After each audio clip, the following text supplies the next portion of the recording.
I'm the lead pastor of Bridgetown Church in Portland, Oregon. And today's verse of the day comes from 1 Chronicles chapter 16, verse 11, which reads, "Look to the Lord and His strength. Seek His face always." Now this verse is so rich that we'll savor it piece by piece. First, look to the Lord. Modern psychology and neurology tells us this, that whatever we give our attention to, we also give permission to shape who we are. The poet Mary Oliver famously said, "Attention is the beginning of devotion." In other words, what you let into your mind does more than just affect a passing thought. It actually shapes who you are and comes out of you in speech and in action. What you give your attention to is the person that you become. So give your attention to the Lord, the only one who knows you well enough and loves you completely enough to tell you who you are and shape you into your created being.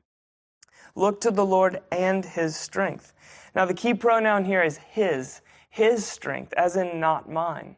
Original sin, all the way at the beginning of the biblical story, is an attempt to take what we can only receive. And ever since then, human beings have always had this insatiable appetite to try to lean on our own strength, to provide for myself, defend myself, protect myself. And so how is it that we access true strength that belongs to Him? It's to swim against the current of our inner lives, admit our own weakness, and ask for His strength in place of my weakness. Seek His face. Now, Scripture tells us again and again to seek His face, but never once does it tell us to seek His hand. And yet I find in myself this tendency to ask God for what I want from Him more than to ask for Him with me in the midst of the need. So I ask for some kind of blessing or some kind of intervention or some kind of favor.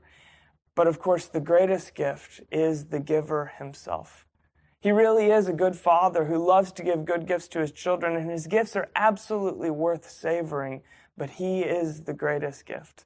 And then finally, always. When is it that we seek His face? When is it that we look to Him? Always, at all times, and in all circumstances. And so as you go into this day, carrying whatever mess or whatever triumph you might be carrying with you, may you seek His face.